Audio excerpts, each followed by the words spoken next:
Hello and welcome to Philosophy Vibe, the channel where we discuss and debate different philosophical ideas. Today we'll be looking into some ethics and we'll be focusing on the ideal observer theory. Excellent. Now, the ideal observer theory falls into the metaethics branch. For those who are unfamiliar, metaethics looks into the language and concepts of morality and asks, what do we mean by saying something is good? What do we mean when we say evil? What does it mean to be morally right or morally wrong? Yes. In an attempt to answer this metaethical question, the ideal observer theory was brought forward. There have been a few philosophers who have proposed a type of ideal observer theory over the years, most notably David Hume and Adam Smith. However, Roderick Firth is the main philosopher who championed this theory. In short, the ideal observer theory claims that what makes an action moral or immoral is down to the approval or disapproval of a hypothetical morally perfect observer, otherwise known as an ideal observer. When we approach a situation and we are wondering what the morally right action is, the answer would be, would an ideal observer approve or disapprove of such and such an action? We must imagine this morally perfect human judge who possesses perfect reasoning and is infallible, unable to commit error or fallacy. This is the judge of our moral interactions, and so good and evil is down to how this person would deem our actions. I see, but what exactly are the attributes of an ideal observer? Good question. Firstly, Firth explained that the ideal observer would be omniscient with regards to non-moral facts. By this, Firth meant that they will know all knowable facts about a situation to understand it as best as possible. Secondly, the ideal observer would be omnipercipient, meaning that they can perceive all the relevant facts at once. They can imagine them perfectly, immersing themselves in the situation. Right. Thirdly, the ideal observer would in fact be impartial and disinterested. They will approach all situations without any biases. They will not have any interests, they will not favour a specific person or a specific outcome, and they will not be selfish. Just 100% impartial. I see. The ideal observer will also be dispassionate. They will lack all emotions. The only thing they are after is the moral truth. Things like greed, envy, love, all of these things can cloud moral judgments, so the ideal observer will not have any emotions at all, just a cold, calculated moral machine. Interesting. Fifth point, the ideal observer will be consistent. They will always reach the same conclusions if all the factors are the same. And in fact, if we had more than one ideal observer, they will always come to the same conclusions on the same situations. Consistency will run across each ideal observer with regards to their judgments and through all ideal observers. You will never get a situation where an ideal observer changes their mind or where two ideal observers disagree. Yes, I understand.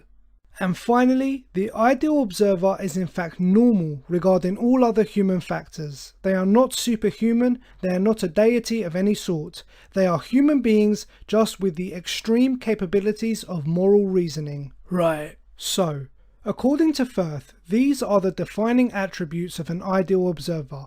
This hypothetical morally ideal person will be able to unlock the moral truths of any given situation.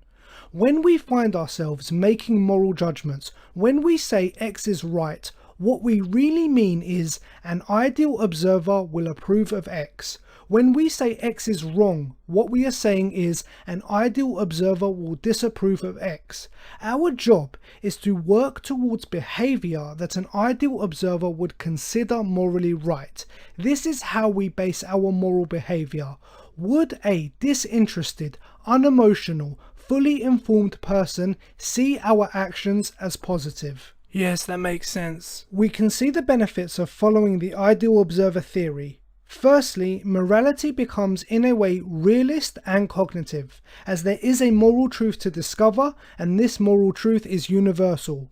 All ideal observers will be able to agree on what is morally right or wrong, and it is technically possible for us to discover this. Albeit difficult, it is still possible. Moral truth is there for us to discover. Very interesting ethical theory. It does make a lot of sense when we are in situations that need moral analysis to step back and ask, how would an impartial moral judge rule over the situation? In fact, this theory is adopted in our justice system, where we look for wise, intelligent, impartial people to listen to a case and make judgments. Exactly. It also gives us an ideal to strive for, a way to think and better ourselves, to try and react to situations in an informed, unbiased way. Yes. However, as with all ethical theories, there are serious flaws with the ideal observer theory. Like what? Firstly, I do not think complete impartiality to the point of indifference and being dispassionate is necessarily a good thing. Why? When we think of being dispassionate, unemotional and cold, would this person really be the best person for moral judgments? Think about compassion, empathy. These are emotional traits, and I believe these emotional traits are needed for moral decisions. How can one make a moral judgment without having any sort of emotion? I just do not see how this is possible. I don't know if that's accurate. I think removing this emotion would put one in a better position to be a moral judge, as they will be truly impartial. Their judgment will not be swayed by emotion. No, I disagree. I think it is vital to have some sort of emotion in order to be able to make moral judgments. Consider a hypothetical moral dilemma where saving one person's life means financial loss to many people. An unemotional, dispassionate judge may see more value in saving many people from financial loss.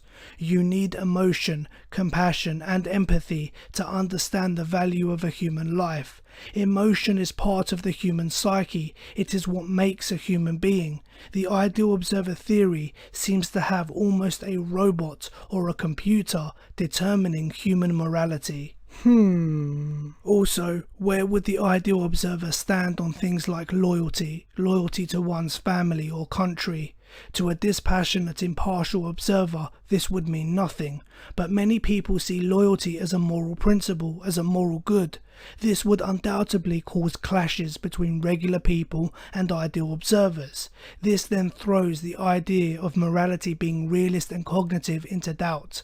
It also eliminates any emotionally healthy individual from ever becoming an ideal observer, making this theory more of a fantasy than any concrete ethical practice we can follow. Okay, well I suppose it will not be contradictory to include some sort of emotional understanding into the ideal observer theory. As you have said, compassion, empathy, loyalty, etc.